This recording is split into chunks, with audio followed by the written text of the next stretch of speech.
we're going to start and then we'll let people in as they come along. Sounds good? Okay, sounds good.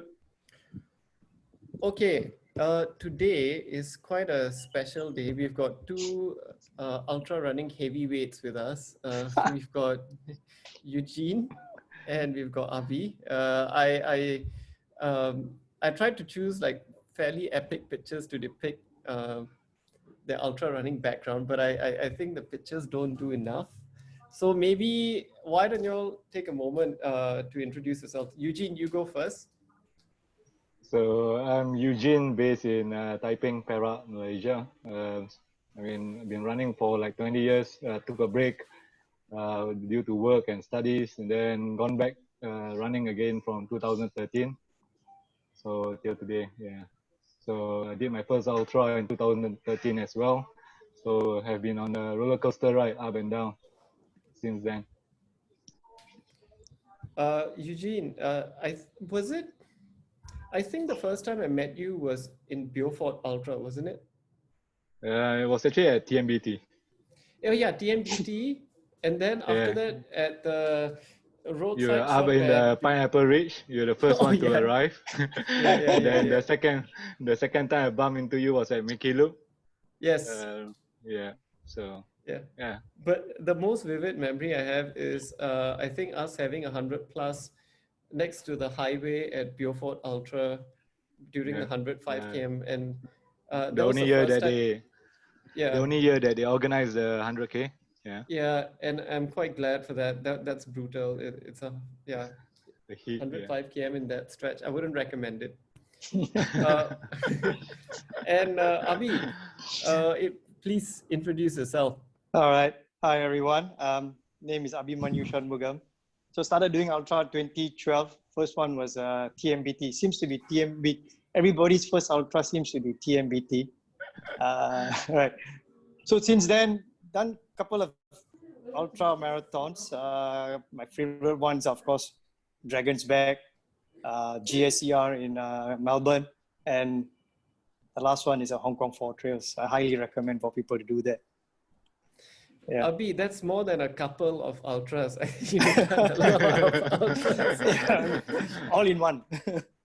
But I vividly remember seeing you at TMBT in 2012. I remember, and I was like, who is that guy who is charging up that hill so comfortably? And I was like struggling. And you've gone on to do like so many amazing races, which is what we're actually going to talk about today. So today, like a few things, we're going to focus a bit on, the Dragon's Back race. Just looking at the pictures gave me vertigo just now. And then maybe even a bit of Tour de Jean. Because both Ewegene, you've done it, Abi, you've done it. And then, of course, like one of the highlights for today's is your recent Hong Kong 4 Trails Ultra Challenge that you ran for the second time and under 60 hours. Is that correct? Third time, under 60 hours. Third time. Wow. Yeah. Why would you do that? That's amazing. and maybe we'll end off by, like, we've got friends in Malaysia in full lockdown, and then in Singapore we've got partial lockdown. We've got Ian in Switzerland who is in sort of semi-lockdown as well. And races are being cancelled. So maybe some tips on how do we actually stay motivated during this time when there are no races. So that's kind of the agenda. It's really fluid. If you all have any questions at any point, just put them in chat or just unmute yourselves and talk, because I think that's the best, right? It's for us to just have a chat with everyone. Okay, let's get started. And I think this is where I'll talk less and I'd like you all to do the talking. Tell me a story about this picture. So as I remember, that will be the last day of the Dragon Back race. Which picture? It's actually the midway support point. So at Dragon's Back, support crew are not allowed because it's a self-sufficient, self-navigate race. But then every day you are given a support point by the organizer. So normally it's at the 50 I mean, it's at the 50% mark. Yeah. So So this was on the Abi was last taking day. it easy. Yeah, this is actually on the last day. Yeah. Abi was taking it easy. Abi defined easy. It was never easy, man. I was suffering on third day onwards, actually. He's How telling a many days lie. is it again? How many 5 days days. is Dragon's Back? 5 days. 5 days. So So it's Dragonback's race is actually a 5 days race over 315 kilometer, 15,500 meters elevation. So I mean, Abi was just so strong from the word go. I mean, people like me, we have got to start early. Normally, I try to start between 6 to 7. Abi is able to start, I believe, 8 to 9 a.m. every day. Yeah. Because he was overtaking me on a daily basis. It's only on the last day that we are able to share a picture, which I treasure. Yeah. Here's a question. You said that you had to start at 6 to 7 a.m. and Abi had to start around 8 a.m. Why did that happen? So the rule at Dragon's Back is this. There's no, I mean, there are checkpoints along the way, but then those are unmanned checkpoints. There are only one-man checkpoints, which is the support point that I was talking about earlier. At that checkpoint, you will be gauged whether you are able to complete the race on the daily basis before 11 p.m. at night. So if you miss that cutoff, then you will be taken off the course right away. So Dragon's Back, at Dragon's Back, you need to reach the campsite before 11. If you don't reach the campsite before 11 p.m. every night, then you will be considered a non-finisher for that day. So you are no longer a competitive runner. So every runner is given a choice to start between 6 to 9 p.m. So the fastest runner, people like Abi, will start later on. And people like us who are slower and just trying to complete the race, basically we try to, we have got less sleep, and then we start to, we try to start early, basically. Yeah. Okay. Because I was thinking that maybe they allotted time, so it's your choice. Yeah. Yes, correct. So it's between 6 to 9 a.m. every day. Yeah. So in a true sense of like ultra running, this is like almost as self-supported, and you really need to know yourself. Yeah. So basically, at the midpoint, I will call it the midpoint support point. You are given a dry bag that you need to stuff your own goods, the things that you think you will need on that day. You will need to put it in the bag. It should not be more than 5 kg, and then towards the end, they will transport it to the support point for you. And then, you need to know yourself. If you know that you're going to get blisters on wet feet, then you need to carry extra socks, for example. Did Abi and Eugene, did you all get blisters? None at all. No, No. I didn't get any blister. No blisters. That's amazing. None. What socks were you all using? I was using my famous polka dot socks.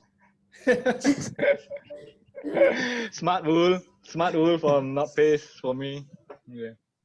That's good, because sometimes you need to invest in good socks or fancy polka dot socks. Yeah. Blisters, right? Can I just add on to what Eugene said? What attracted me to Dragon's Back was I always wanted to do a stage race, and looking at Dragon Back, it had a very good history to it. This was, if I'm not wrong, was the 5th edition, right?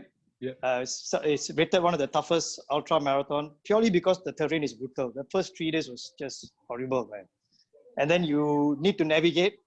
There are no man checkpoints. You use like a dips they use in UK to mark where you have arrived. And halfway point, like what Eugene said, you only have whatever you pack as your support requirement. They only provide waters. After that, you just carry on your own. So the beauty of it is there's 2 types of routes. One is mandatory, one is non-mandatory routes. So mandatory routes are routes that you must take. All right, it's plotted on the map. Non-mandatory routes are routes that you don't have to follow. Where if you see 2 hills, you can actually take a shortcut, take a direct approach to another hill to arrive faster. So the first 2 days I didn't do that. because I was trying to get used to it. On the third day onwards, I read the map a bit more and then was able to cut a few corners here and there. So yeah, and plus it's in Wales, so it's the terrain was just harsh, and you was doing half the time you're doing fell running, just bombing down hills. There's no proper trails. You're just going, stepping on sheep poo, drinking sheep poo water, and yeah, it's fun. It's good. I'm going to get to the terrain in a bit, okay. but before that, see that over here there are two of y'all, both of y'all are smiling. The eyes tell a different story, but what was going through your minds at this point? To get into the race, I mean, basically for me, it was a long wait. From the moment I set my eyes on, I mean, I come across the race by chance. I saw Lloyd Belcher doing it. He did it, he finished very well, and then I saw the photos of him on Crib Gorge. So the moment I set my eyes on Crib Gorge, I say, boy, I got to do this race, yeah. And to be able to do it finally, yeah. I mean, it's an adventure of a lifetime. The fact that it's one of the most difficult, I mean, it's rated as one of the most difficult ultras, one of the top 10 most difficult ultras in the world. I believe a lot of people should try it. Yeah, I mean, organization is superb. The terrain, I mean, it's just a perfect scenario for you to perform, basically. Yeah. Abi, how are you feeling? You're smiling and you look like really fresh. No, I was excited. I was really excited, purely because I didn't need to worry about work. I just, the feeling is you get up, you pack your gears, you go out and run, come back, the meals are there, eat, chit-chat with the fellow runners there, catch up with, make some friends, and then it starts all over again. And it went on for 5 days. I was sad that it ended after the 5th day. But it was good. I mean, really, it's it's good fun. It's good fun. That's like the best and cheapest vacation. All you do, you go and run, you makan, you sleep, and then you wake up, you do the same thing again, right? Yeah. So people, so guys like Abby is able to finish and then have a proper meal and then chit chat. Guys like me, we finish. We do not even bathe for the 5 days, and then basically we just eat what we have in our dry bag and then just sleep. And then after 4 hours, wake up and then prepare for the next day again. So that's the difference, guys. Yeah, and it's because of the terrain, right? And for like all those who are listening and watching, I'm going to show a couple of images. So that's Abi on the right and that's Eugene on the left. And you can see behind Eugene that tiny little ridge. And for the faint-hearted, that's pretty scary. And Abi, like you're climbing up this part as well. Can you all share a little bit? Where is this? Oh, I can't remember. I think this is the first day. This is the first day. You see me smiling? Certainly. Because I'm enjoying. Abi, you're smiling on the last day as well. Yeah. But actually, okay. I share some experience what went through from the 3rd day onwards, actually. Sure, go ahead. So what happened on 3rd day onwards, I remember I talked about sheep poo and everything. Yeah, so it got to me in my stomach. On the 3rd day, I was I couldn't eat anything. I was vomiting. I had 2 hills to climb before I finished 3rd day stage. So I was on the point of stopping. So I sat down at one of the hills, foot of the hills, and just contemplating what to do. And then I saw Alan Lee from Hong Kong. He bypassed me and then he went up the hill, crested the second one. Then I told myself, I got to move my ass, man. So I slowly got up and started moving. And then I finished 3rd day, came back. I couldn't eat anything. 2nd day, on the 4th day, I woke up again, ate some food. 20 kilometers in, I started vomiting again. So on 4th day, I didn't eat anything. I just depended on tailwind only. So that pushed me through. 5th day, I could eat, but I was having diarrhea. So it was 5th day was supposed to be a fast day because it's on roads. So it's pretty flat and easy to run. But I couldn't run at all. I was having diarrhea. I had about 5 times. I think I was rushing into the bush, finding a place to ease myself. It was it was an experience for me, memorable one. If I were in your shoes, I would have like just call it quits. I think I don't have the resilience for that. Well, that's amazing. Yeah. So beware of sheep poo. Yeah, don't drink water with sheep poo, man. Yeah. Eugene, where was this ridge? It looks amazing. This is a creep gorge that I was talking about. Ah, We are actually quite lucky because the weather. normally there are fog. Yeah, I mean the weather is quite clear, as you can see. We are able to take beautiful pictures. I mean at Dragon's Back, my plan from very beginning was to finish the first 3 days, because I was worried that I'm not able to finish the first 3 days, because based on experience that is shared by the what you call the previous runners, if you are able to finish the first 3 days, your chances of finishing it is quite high. I mean, on the first day, we need to cover something like 0.9K, 3,500 meters of elevation. Second day, 55K, 3,000 meters elevation. Third day, it was like 69, 70 kilometers, 3,300 meters elevation. And the other 2 days are basically 2,000 and 1,900 meters elevation. So the last 2 days is mostly just to cover the distance. But then it's the first 3 days that is actually quite brutal, as you can see from our pictures. Yeah, there are a few more pictures. So I'll go to this next one. I mean, Eugene, these are pictures that you took, and one of the ones I couldn't share it here, but there was a spectator flying the Malaysian flag as well. And I mean, look at that. The top left picture, you're on your hands and knees, and this guy on the top right. Like, if he makes one wrong move, he's going to be in big trouble. And maybe if you could share, like, this is really, really technical terrain, right? How did you mentally prepare yourself, or how did you feel while climbing it? How did you train? Maybe if you could share a little bit about that. You're just reminding that you should have a 3-point contact at a certain point, I mean, going up Creep Gorge, that was quite scary even for me, but then I kept reminding myself that I need to have a 3-point contact at all time. Yeah. If you're What able is to a do 3-point contact? That means you have got your 2 legs and 2 hands. 3 of them, you need to have at least I mean, maybe 2 legs and 1 hand touching the surface. Or 2 legs and 1 hand. 1 leg and 2 hands touching the surface. 2 legs and 1 hand, or 2 hand and 1 legs, for example. Then what I mean, then what is the one that is not touching for? Balancing. Climbing up. Balancing. Okay. All right. Thanks.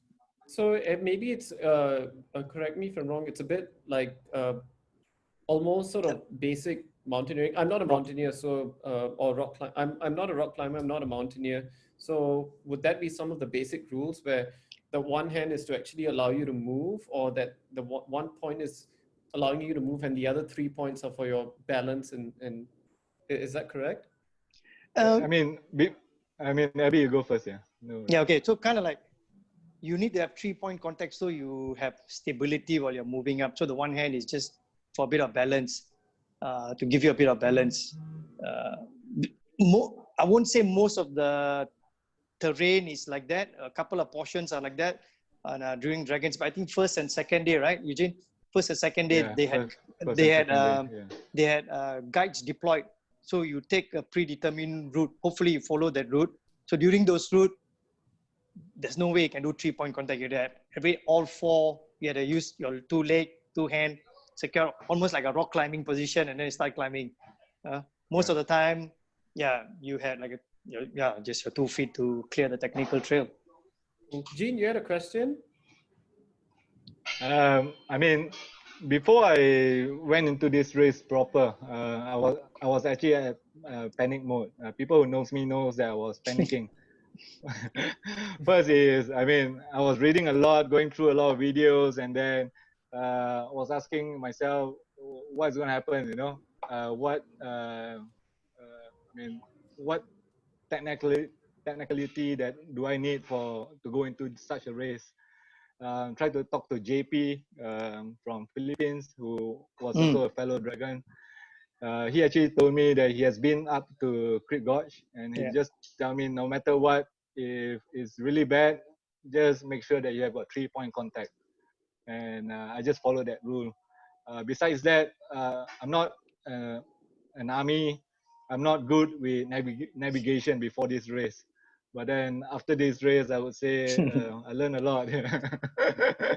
So So speaking of navigation, there are no trail markers. There are no markers. Essentially, No. it's. yeah, Are you allowed to use GPS? Are you Yeah. allowed?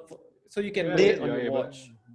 So you can actually download the GPX files onto the watch.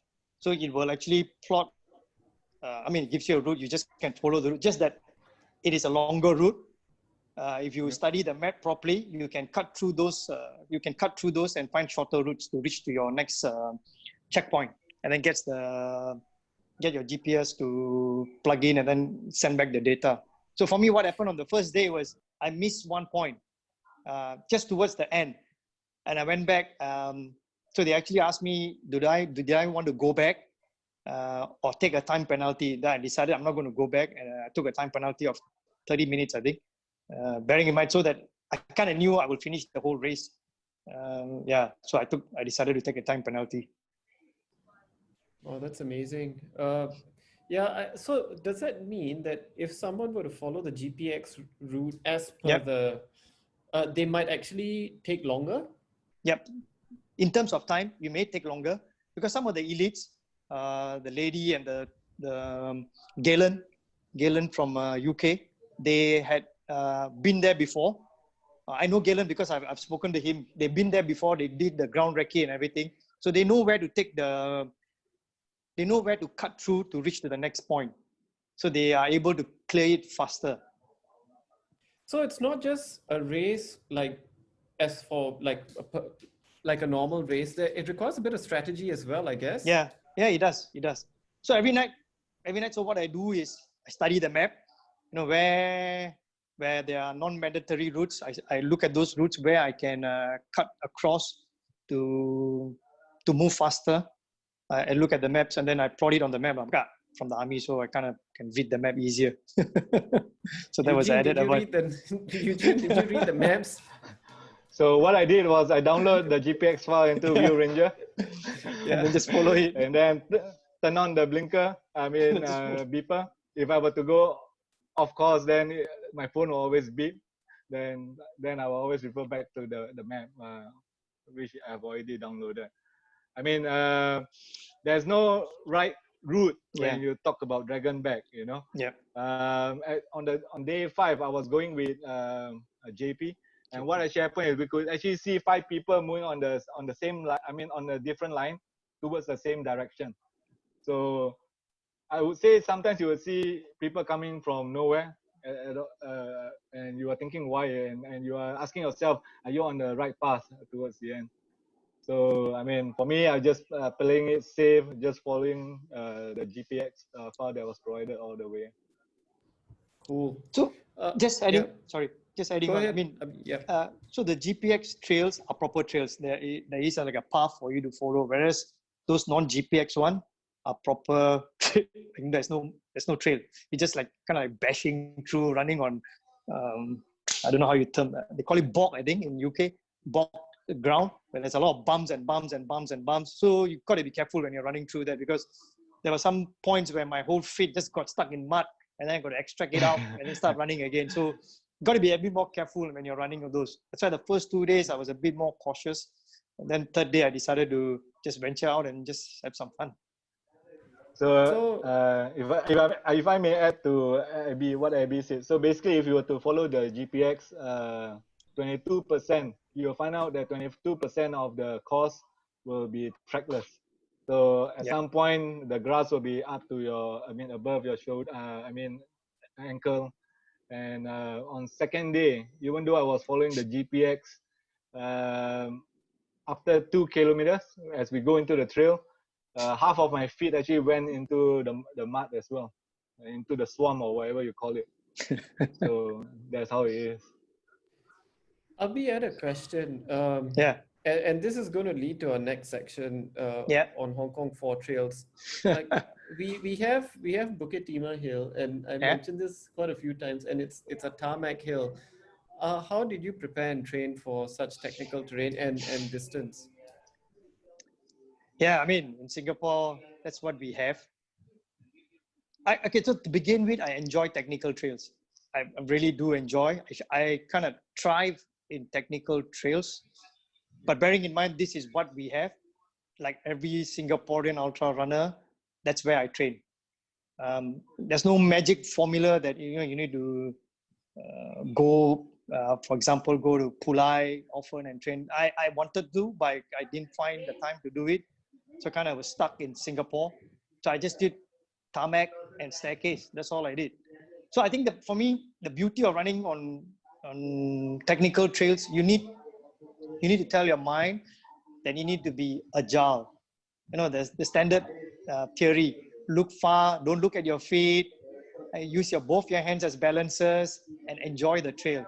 Don't be fearful of falling, because I fell many times. I tell you a joke. On third day, I decided to use poles because everybody was using poles. So I brought my poles. I started using. Halfway through, I fell. I broke one of the poles. And I said, I'm not fated to use the poles. And I threw the poles aside. I just went without poles. So technical trail is something you need to love it. You should not fear it. To a certain degree, you have to, because if you fall, you do get injured. But don't fear technical trails. Just be prepared, look far ahead, and just have fun. I mean, that's what I did when I was doing Dragon's Back. Served me well. That's really good advice. Abi, have you been to Dog Teeth Ridge in Hong Kong? No. No. Eugene, No. have you been there? Heard about it. Not sure. Yeah, So no. I've been to Dog Teeth Ridge, and I would say that's like, looking at these pictures, Dog Teeth Ridge is half as technical as this, definitely, and I found that technical. And you're right. When I went there, and I've been there on my own. Yeah. The moment I start looking at my feet, things go wrong. I need to look far ahead. So yeah, that's really good advice. Really, really good advice. The other one I like to share is, in your head, when you look ahead, you're plotting the route as well, as in where your left foot is going to go, where your right foot is going to go. Kind of like plotting in your head. It's going quick time. It's going fast in your head. You're telling right, left, right, left, right, left, right, left, and then you just plot and go. That helps a bit. Nice.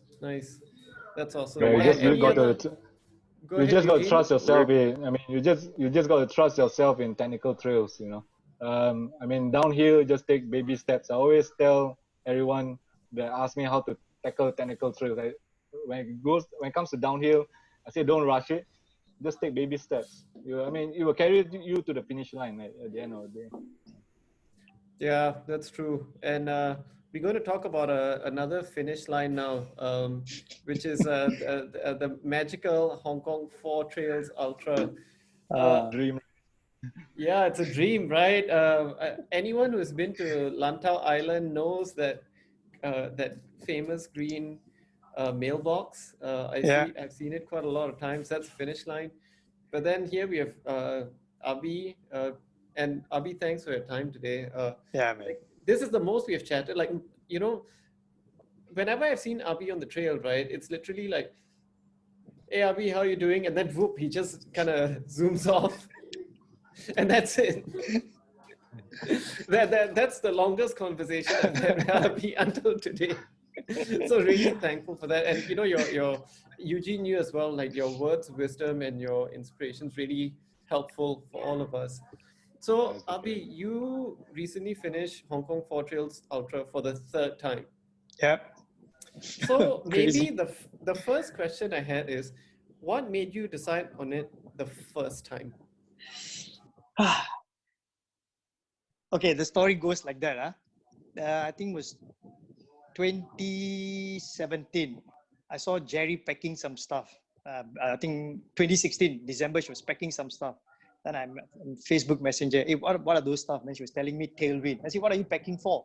So I'm going to do this event in Hong Kong. It's called Hong Kong 4 Trail. I said, sounds, I don't know what is this. Let me go find out. So I started to Google, couldn't find any information. And then when she finished it, then I found out, oh, that sounds exciting. Maybe I should try it. I don't know whether I'll finish it or not, but I'll try it. So I wrote my letter to Andre. Then 2018, I got in. I survived it, right? Painfully, I survived it. 72 hours plus, I think. And then I got addicted to it. I couldn't stop until I did it below 60 hours. It's crazy. So tell me about this addiction. It seems like a very healthy addiction that you have. What's the most addictive thing about this? Maybe, yeah, what is this race about? Like, because I haven't run it. Okay, so it's 298 kilometers self-supported. If you all know Hong Kong, there's 4 big major trails: Maclehose, Wilson, Hong Kong, and Lantau. But it's done in a reverse manner. So Hong Kong, Maclehose is 100.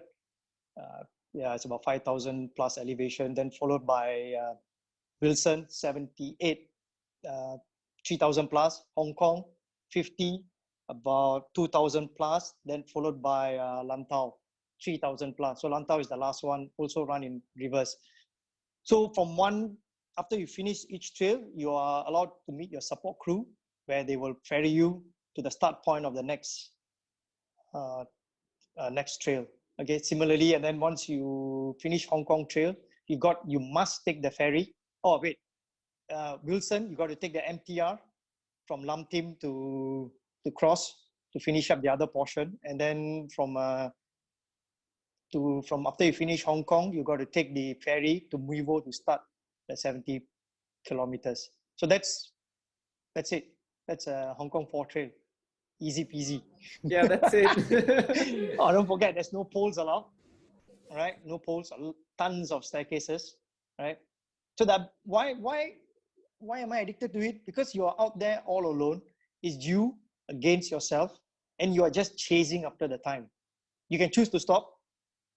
Right? You can choose to stop. You can choose whenever you want. You just stop, but you're so motivated, and you're just chasing after the time. There's no one else in front. I mean, when you start Maclehose, you see tons of people running with you, chatting, chit-chat. Once halfway through Maclehose, there's no one. It's just all alone on your own. Especially when you hit Wilson in the night. Oh man, it's crazy. You're all alone. So Abi, what was yeah, go ahead, Eugene. any thought for the 4th time? Yeah. Any thought for the 4th time? Okay, that's an interesting question, man. I decided not to go back next year, but I'm going back to support Andre, to help him out. I want to go and help out. Not next year, I need to give my wife a break as well. She's all stressed out after 3 years. Abi, you said the first time you ran it was 72 hours, right? Yep. And then by the 3rd year, you broke 60 hours. That's a 12-hour difference. That's massive. Yeah. What did you do differently, and how did you focus or train or pace yourself differently? Okay, so the first 2 years, I trained on my own. So when I did the first year was 72 hours. Then last year when I did it was 64 or 65 hours. And then after that, I decided to get a coach. I got a coach. She's from CTS. So with the coach, I had a more structured program. So leading into it, the 2 big key things that I did differently. One of it was setting my mind in the correct order. I did a lot of mindfulness with my wife.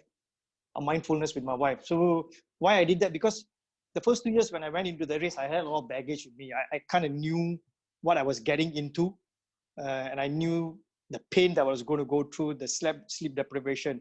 But this year when I went with a mindset that 2020 is a brand new race. It's the first race of the year. It's a fresh challenge for me. So that's the mindset that I went.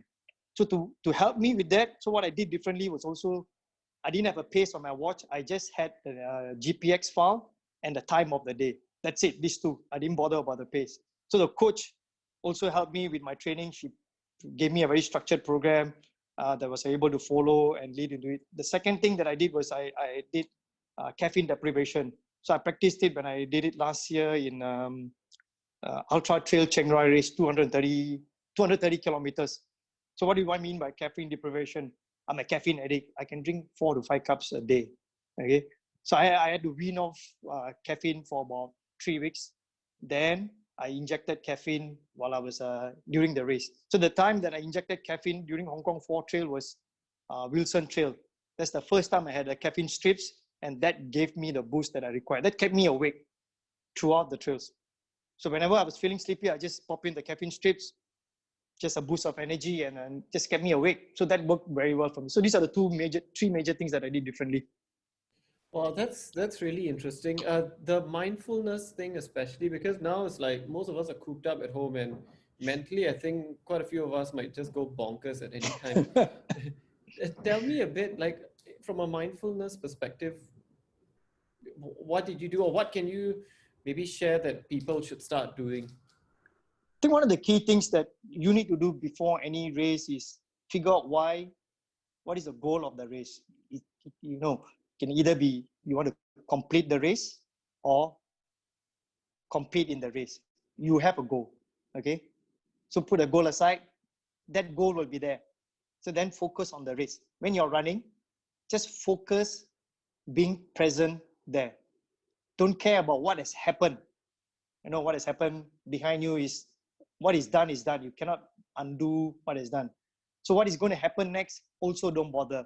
Just be present at the moment. So that was what I was doing. So it's not easy. When the first race that I did it was not easy because I was going back to my old habits of, oh shit, I missed the time. I'm not, I need to run faster here. I need to slow down here. What am I going to do the next checkpoint? Those thoughts kept creeping into me. So when I started training after the race, I focused a lot on my breathing when I'm running. So that centered me. That centered me as in it grounded me being present at the present moment. So I was aware of what's happening around me, but I was not focused on what has happened behind me and what is going to happen next. That's how I did. So I mean, at the present moment, being mindful is to focus on your breathing, right? Just focus on when you start focusing on your breathing, you feel more centered and you feel a sense of calmness. So when I went into the race, a lot of people are asking me how I felt. My answer to them is I was feeling a sense of calmness and peacefulness. I think just got to do that. You got to practice. It doesn't come easy. I was watching a YouTube clip of a guy. The way he does his mindfulness is counts the number of steps he takes. That centered him being present. So for me, breathing works very well. So I just focus on my inhalation, exhalation. So that focused me. So much so that I don't bother looking at my watch until I arrive at my support crew. Well, Sorry, Abi. Yeah, go ahead, Amy. Yes, I got a question. Yeah. You were saying that for mindfulness, does that mean that there's no right way? It's just everyone has a different way. So you have to find what works for you. Yeah. So the theory behind it is standard. The theory is forget what has happened in the past because you can't control it. It's already done. Ignore what's going to happen in the front, right? That's in the future, but focus in the present. That's mindfulness, right? Okay. With that as a principle, then you just devise a strategy that will help you. So most people will focus on their breathing. Some will focus on the number of steps. I tried counting the number of steps. After a while, you lose count the number of steps. I realized breathing was easier because I can hear my breathing. I can hear my stomach going in and out, inhalation, exhalation. That worked very well for me. So that will center you and focus you on being present. Okay, thank you. That's actually really useful, Abi, because I think I've been doing things wrong. I've been counting either my steps or I count the number of trees in front of me, like, okay, 5 trees, 10 trees. But then that means I'm just using my brain too much to try and count, right? Yeah. That's really useful. But my coach also told me like staying present is important. What I've tried to stop doing is trying to envision the finish line because that's so far away. Right? Yeah, that's true. If I may add, a lot of people, they get stressed unnecessarily during the race. So by getting stressed, you're actually wasting a lot of energy unknowingly as well. So like for me, sometimes just to being present, I just sing. You just sing in the trail while the race is going on. Just have fun. Basically. Yeah, the first 2 Hong Kong 4 trails, when I did it, I was visualizing myself. I did a lot of visualization about kissing the green post box. This year when I visualized the trails. That's important for me because I don't even want to get lost. But I didn't visualize the kissing. I didn't visualize finishing it. I just one of the things I've been told interestingly about visualization is that you know, a lot of us think that visualization means you should picture the finish line, picture that cold beer you're going to have at the finish and all of that. The adoring family and friends that will meet you at the finishing. But actually what I've been told by my own coach as well is actually that's the wrong kind of visualization. You should actually be mentally preparing that, okay, there's going to be the downs, the mental downs, the lows. Now, how am I going to deal with that when that comes? Because if you're just focusing on the positive, when the downs come, you're not mentally prepared. You're not going to be able to know what to do when the lows eventually come. So it's actually the inverse, which was interesting to me. I've always done what most of you guys were talking about, picturing the finish line and picturing getting the finisher jacket and all of that stuff, right? And now it's more about, okay, it's going to hurt at some point. I'm feeling great now, but what am I going to do when that low comes?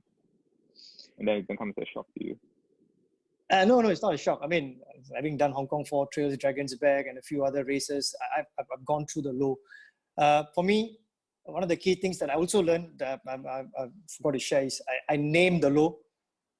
You got to put a name to the low. And then he said, fuck the low, man, honestly. I'm just going to suck it up and move on. Because you need to, first, like I said in the beginning, you need to decide why you are doing this.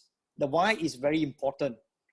If the why is not strong enough, it will not see you through. Like Dragon's Back, I went through 3 days, 2.5 days of pain, that vomiting and diarrhea. But the why was very strong for me. Hong Kong 4 Trail, the why was very strong for me. That's why I was able to suck it up and go through sleep deprivation and pain. The why must be very strong. Things can go wrong. It's not just for you, for the other runners as well. Things are also going wrong, but they are managing. Those are things that you need to manage as an ultra runner.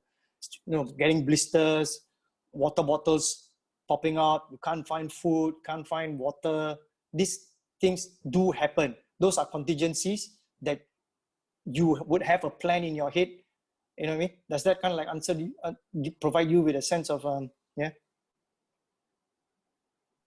Yeah, no, sorry. I wasn't referring to your situation specifically. I was just, because we're on the topic of visualization. Yeah. But I know that's very interesting, and clearly you've done enough of this to know that 3 times. I'm sure you're very familiar with the pain of the fortress. Oh, okay. So sorry. The visualization, you can't visualize. It's difficult to visualize what can go wrong, right? It's difficult. There's so many things. I mean, first 2 years, many things went wrong for me. This year, a couple of things went wrong that I didn't think through, but things did go wrong. Those are things that you need to act on the fly, which are difficult to visualize and plan ahead. Things that you can plan ahead, of course, you must plan ahead. You know, having spare shoes in your support crew, if the shoe halfway breaks down, those are things that are beyond your control that you can't manage it. So you just got to do things on the fly. Actually, Abi and Ian, y'all actually brought up this interesting point. So number one is, I think we join ultras for a really specific reason. It's one of the only races where anything and everything that can go wrong will go wrong during a race. Yeah. And we have to mentally prepare for that. Like, you know, you could be 5 km into a race and your soul comes off, or you could be 5 km from the finish line and your pole breaks, or whatever, you know, anything and everything. Or you might have like sheep poo and have diarrhea and vomiting. And it's about, I think, embracing, milking the highs and embracing the lows. I read an article recently, and I don't know how true it is, but it's a point of view on how ultra runners are actually quite well suited in this environment where people are in lockdown, because we are used to difficult situations, right? So maybe, like, to close off, like, maybe if we can spend like a few minutes, and this is for anyone to share. Maybe Eugene, you can start. Like, what do you think might help people stay motivated during this time? Like, you know, you can't go outdoors at all. I'm just running in my backyard, like my canal and bit of reservoir and all that sort of stuff. How do we stay motivated, although then like no races? I mean, for me, races are just for the experience. I don't run just to race per se. I mean, at this moment, it's quite difficult for me personally as an organizer, as a runner. What I do basically, I mean, I just got myself signed up with Mile 27, and the coach just told me just invest your time on the feet at this particular time. Don't overdo it because you are going to get burnout for no reason because there's no race in sight. So what I've been advised is just to just stay on the feet. Don't worry about distance. Don't worry about the speed. Of course, speed works is still in the program, but then in totality, just spend more time on the feet. That's about it. So for me, the main point is just to maintain my fitness, and I just told myself that I'm someone who likes eat whatever I like to eat. So I gained 3 kg since the last 6 weeks. And I believe if I have not been working out, I think I would have, gone up maybe double the figure. Yeah. Take it as carbo loading, Eugene. Now, for me, it's just to maintain the fitness, which is important. Yeah. Abi, how about you? How do you stay motivated? I think, when we race, we have a program that we follow, and then we work towards that particular race. We spend countless hours training. But I think this is a good time during circuit breaker to reflect on where you are right now, and also decide or find out what are your particular weaknesses. And this is a good time to really reflect and find out what are your particular weaknesses and start working on those weaknesses that you have. It's a good time because there's no races for you to train towards to. It's a brilliant time to find out your weakness, work towards work on those weaknesses. For example, if you think you don't have enough speed, start building in some speed. Or if you think you don't have enough endurance, start putting in some endurance work. If it's going to be like a 2-kilometer loop, then so be it. It also trains your mind, doesn't it? So that's what I'm doing right now. I'm just found out my weaknesses, start working on my weaknesses. Yeah, I'm quite strict with my diet as well. I don't anyhow eat stuff. So I'm still maintain that my diet and my program. So that keeps me going. Yeah. Now that's my take during this. That's really helpful. I think go ahead, Eugene. At the end of the day, every one of us has got to ask ourselves, why are we running? I mean, for me, I'm not sure about you guys, man. But then if I don't run for 3 days, I'll get temperamental. That's one thing. I can't go to the toilet. Things are not going as smooth as it is. I just find a joy in doing it, basically. So even if it's for 30 minutes a day, for me, it's better than none. Yeah, that's a good point. I think like what I've learned or what you all have shared today is really about, your purpose. Why do you run in the first place? It doesn't matter where you're running. Also staying present, and the fact that some of us can go outdoors is a positive thing anyway, right? And one of the favorite quotes I heard, and this was during when I ran one of the races, one of the runners said that the body forgets pain very quickly. And when I kept that in my head, it actually kept me going. So similar to like our current situation, it's temporary.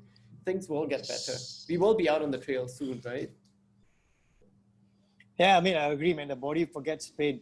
And you're right, I agree. This is temporary. Everybody putting in the effort to work towards staying at home, practicing all the circuit breaker measures, and for Malaysia is MCO measures. We all have to work together to get this through. It's not just Singapore, it's all over the world, isn't it? So, exactly, it's global. And our numbers reduce, so that's a positive sign. Let's just hope for that it continues that way. Yeah. Eugene, you're going to say something? For me, this is like World War III. I've read it somewhere and I agree totally. And basically, is for the first time, it's not man against man, but then human race in totality against the pandemic, for example. Yeah, exactly. But like you said, let's milk the highs and embrace the lows. Thanks, guys, for your time. I know it's a weekend, but you all took the time out for those joining, we've got Louise, Amy, Jean, Marie, Pat, To, and Tira Lee. Thanks so much for joining. Do you all have any questions? We've got, I mean, two legends here, right? They've got a wealth of knowledge. Any questions? I have a question. Okay, go ahead. I mean, like, okay, I'm not a trail runner, but of course I've done a few mountains, and I think generally I'm quite a strong person, but I think it's just like being human nature. If sometimes you're on your own, like what Abi said, like you basically have no choice. You just have to move forward. But I find that for me, like sometimes maybe I'll get like a panic attack, like suddenly I just hate it like at the moment, and I just ask myself like, why am I out there alone or something like that. So I'm just wondering if it goes, I mean, this same thought goes into your minds, which I think if you say no, then you'll be lying, right? Why are you laughing? I'm laughing because I think everybody goes through this. Okay. Yeah. Like you said, I'll be lying if I said we don't ask the question. I asked the question many times. Okay. Yeah. So you just, I think it's just a mental thing where you have to be quite strong mentally and just move forward. I think the why thing is you need to understand the why thing is temporary because there's a bigger why you are doing that, right? The why is temporary because you are going through a low moment, and you know low moments will pass. When you pass, you will come through a high moment, and the high moment could be a fantastic view, or for me was kissing the green post box. That's the biggest moment for me. So that will pass, and you know will pass. You just got to power through that low moment, and you know the high will come. Yeah. Okay. Thank you. So, I mean, what I learned from Tall the Giants, back to Jin's point just now, on the way up to the last peak on the last day, I felt like I'm gonna die. You know, basically every 10 steps I got to stop and sit down, and that happened for like 1 km. And in that 1 km, it took me something like 1.5 hours, because every 10 steps I got to stop and sit down and think. And I was thinking, if I were to go back to the last checkpoint and DNF there, I mean, it won't be far because it's only like 2 km away. But then Ko Malatra is another 4 or 5 km away. And I was just sitting down there and I was just asking myself, I just told myself, I want to do something big, you know, I want to achieve something big. And I told myself, have I got the insurance ready? I say, yeah, if I were to die today, my daughter is going to be rich tomorrow. So I say that there's nothing to lose for. Just keep going, you know. And I mean, the low moment is always temporary. It depends on your training, of course. Sometimes it will last longer. If you train well, I believe the low moments will be shorter in that respect. Yeah. And then, I mean, you will pass. You will pass for sure. You just got to hang on. Yeah, that sounded like a really low moment, Eugene. But I mean, you got out of that. That's amazing. Like, I've never felt that way before. I don't think I want to. I mean, I was at a point where I cannot even lift up my head to look up at the mountain, and everything was dark except for my headlamp. So I was thinking, like, you know, gosh, I feel I'm dying. Am I gonna die here now? You know, I just told myself, it's okay. I've got nothing to lose. If I were to go, I'll go. But then I just want to achieve something, and proven enough, it's just a low moment, and it just lasted for that 2-3 hours, and and after that, I'm able to go up to Ko Malatra and then to finish the race at the same time. That's So amazing. sometimes we just got to dig. We just got to dig deeper. I mean, that's right. we are talking about staying at the present, right? I was not staying in the present during that moment because I was picturing myself crossing the line of crossing the finishing line of Tall the Giant, and I did not expect that particular low moment, especially at that point of the race. But then it came, so we just got to be prepared, and we just got to tell ourselves that you will pass. Of course, it's a dangerous advice because if you don't train well enough, and then if you were to look at your heart rate and your heart rate is booming high, I believe you should know what to do at that particular point in time as well. So, I mean, just know yourself well enough. Thanks, If you think you got to stop, sometimes you just got to stop, because yeah, the mountain is always going to be there. Yeah.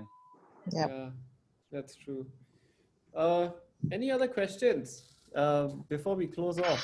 This has been really fun. Wow, I didn't imagine so much a chat though. It's been really good fun. Any other questions? No? Okay, hey, Abi, thanks so much, and Eugene. It's been great. So much to learn from you guys, and Thanks, so guys, much man. so much to aspire towards. I haven't done any of the like I haven't done Tour de Jean, I haven't done Dragon's Back, I haven't done Hong Kong 4 Trails. All those on my bucket list. But yeah, I need to find the courage. So hopefully, I learn from you all to get the courage to do that. Yeah. Puff, I just want to say something. Finishing those races does not make us better than any one of you. At the That's same really time, nice. I kept telling myself not to take it for granted. Every race is different. That's what I learned from one of the guru that I'm following, Aman. I mean, every race is just different. We just can't take the success of one race into another. Into another races. Just got to train for it towards the end. Nah, I agree. But can I say this? I highly recommend Hong Kong 4 Trails. Please go and do it. 2022. I'll be there. So everyone here has 2 years to train and plan for it. That's more than enough time. 2022. Right? Okay, so yeah, I'll let Andre know that that he expects a flood of people coming in. Yeah, great. Okay, on that note, yeah, thanks so much, guys. Thank you very really much. appreciate it. Thank you.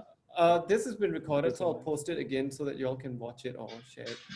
Otherwise, you. yeah, enjoy your Saturday night. Thank you. Thank Thanks. you. Stay positive. Thank you. Yeah, Thanks a take lot. care. Bye. Thanks. Bye.